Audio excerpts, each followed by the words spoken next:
How's everybody today? Good. Good.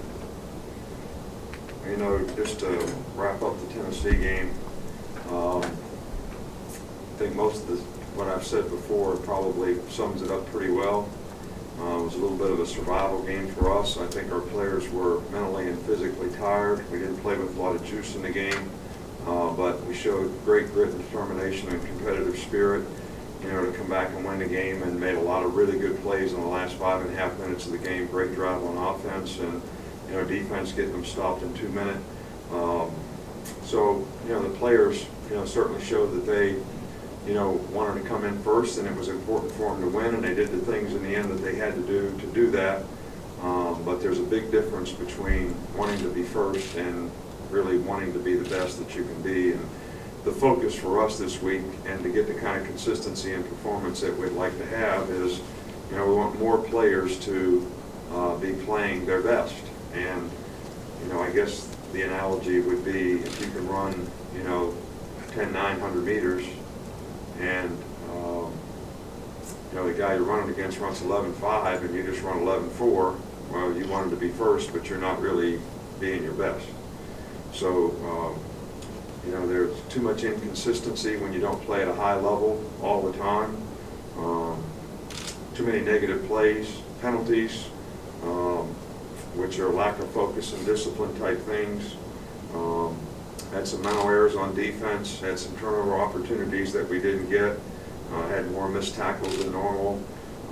So most of the problems that, you know, are created by ourselves, you know, it's like friendly fire in the military. So no one's really satisfied, you know, where we are. Everybody's working hard to try to get better, and I was pleased with the attitude and the effort that we had today in practice to try to make improvement. I think everybody is motivated by either fear of failure, incentive, you know, what do I get out of this, or I just want to be the best. But the really good players usually have a lot of talent, but they have that burning desire to want to be the best, and we just need to get more guys playing at a higher level, and that's our responsibility as coaches. And if we didn't have the juice in the game that we need, that's my responsibility too. So focus right now is to try to get our players to improve, to rest, and that rest doesn't come just from not practicing. You know, it comes from how you take care of yourself, how much sleep you get, how you eat, how you hydrate, how you get treatment if you're injured so you can get healthy. So there's a lot of things that, you know, we need to be focusing on to get ready for the next challenge, you know, when that time comes. Guys that, you know, Eddie practiced a little bit today, but you know, we think he'll get better every day and probably be back in a day or two. You know, Ronnie Harrison is going to be in a boot for a couple days, but we think by the end of the week he'll be okay.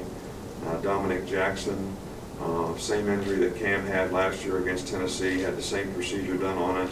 Cam played against LSU. I don't know if Dominic will be able to play or not. So, you know, we'll just, that's going to be day by day, probably after about a week's rest, to see how he responds. But I think that's pretty much it. Coach, we'll start here with Mark. Yeah, just through 8 games, how would you assess the offense, and more specifically how the passing game has come along, considering all the new pieces? Well, you know, we're I see improvement. I think we've had to overcome a lot of adversity and obstacles, you know, in the passing game. Losing Robert Foster early on, who was, you know, a very, very good player for us, you know, certainly affected our depth. Calvin Ridley, you know, sort of got thrown in maybe a little before he was ready, and he responded really well. Or Darius Stewart probably had his best game the last game in terms of his production and his performance. So Jake has made steady improvement. You know, we're not totally satisfied with the consistency in the passing game in terms of the whole ball of wax, in terms of protection, too much pressure on the quarterback, too many sacks. You know, timing in the passing game. We were better on third down, you know, in this last game, but that's been a bone of contention for us. More consistency in the red zone, scoring touchdowns, all those things are sort of, you know, we do quality control when we have a bye week. You know, what do we want to improve on defense, offense, special teams, and then we go to work on it, and we do the same thing with every individual player. You know, this is what you need to work on, and so that we have a chance to get better. So, you know, I think we're making improvement, we're making progress. Are we where we'd like to be? I still think there's room to grow. Left side with Matt.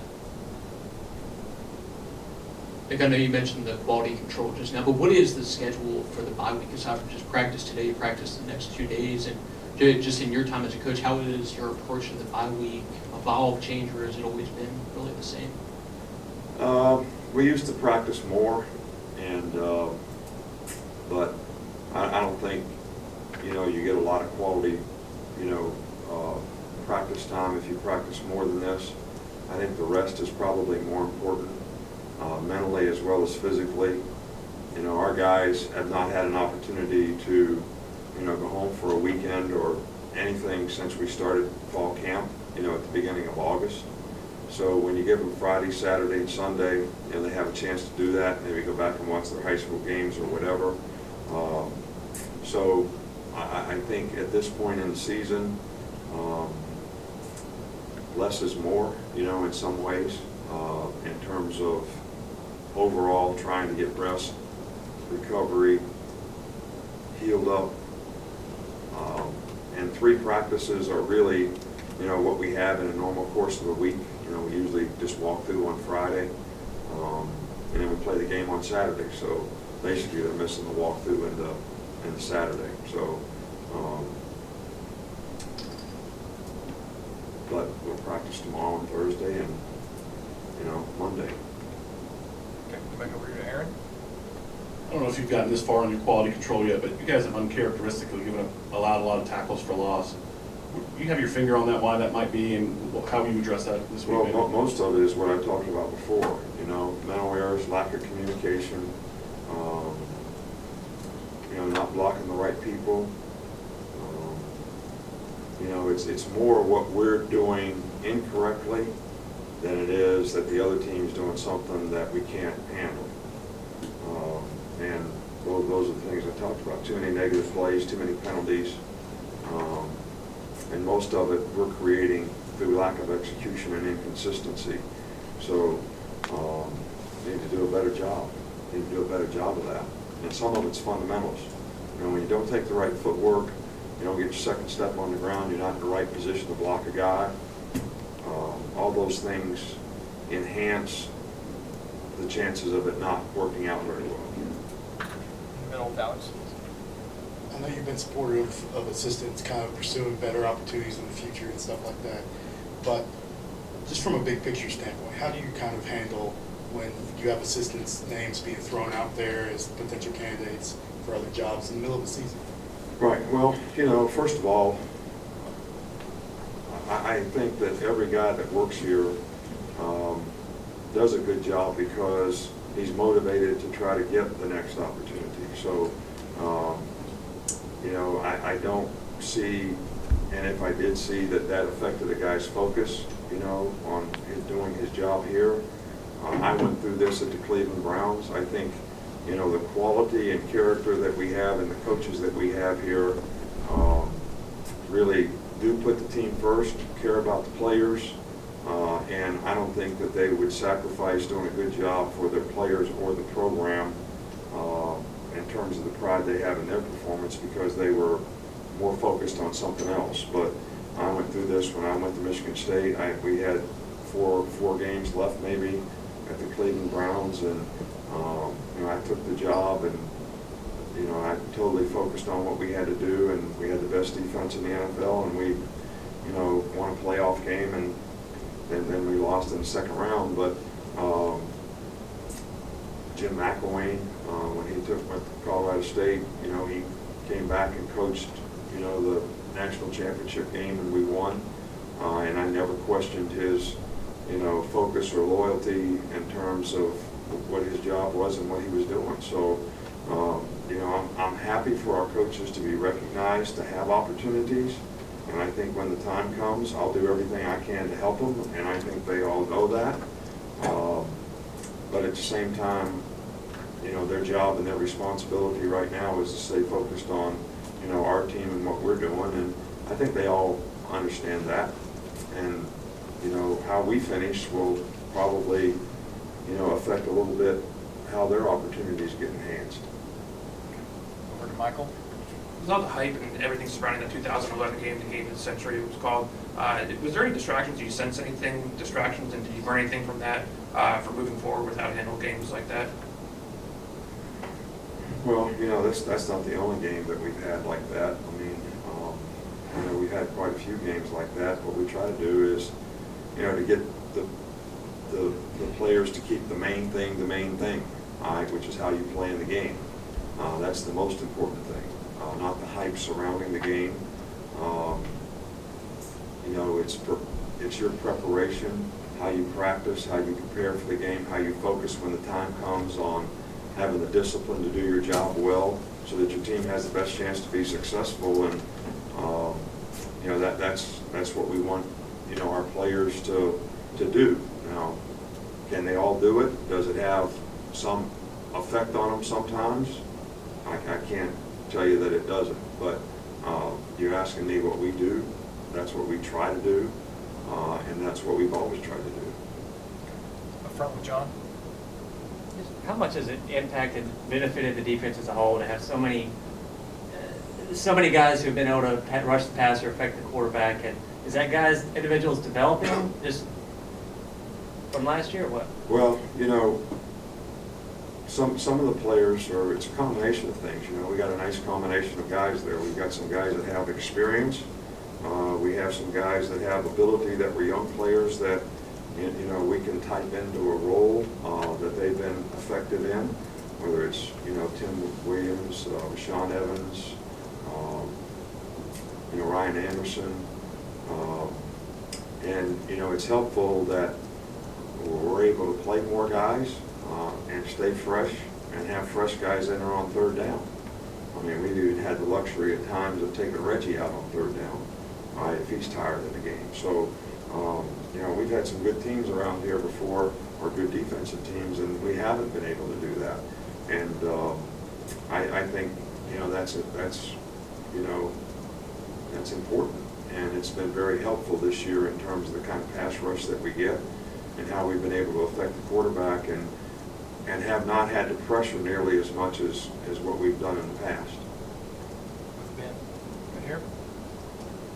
You mentioned motivation in your opening statement. Is there any difference in your mind between a guy being internally motivated and externally motivated, or is it just kind of whatever works for an individual player? Well, if you're internally motivated, I think that means you have a burning desire to accomplish something. You have a goal that's important to you. You're going to go try to be the best you can. If you're externally motivated, that means you're sort of doing it for what you get for it, which is incentive. So that means if it's not important or it's not a big game or you're not going to get a lot out of it or you're not going to get your picture in the paper, that means you're not going to play good. I think I'd rather have the guy that it's really important to him and he's got a burning desire to want to do it, to be the best there is, and not be affected by external factors, because when the external factors are not there, what's the motivation? So how can you trust a guy? How can you count on him? Or do we have to create a Halloween-type atmosphere to try to get the guy to be externally affected so he'll play good? Okay. Right here with the CW. Start with the CW. Two more, then Mark.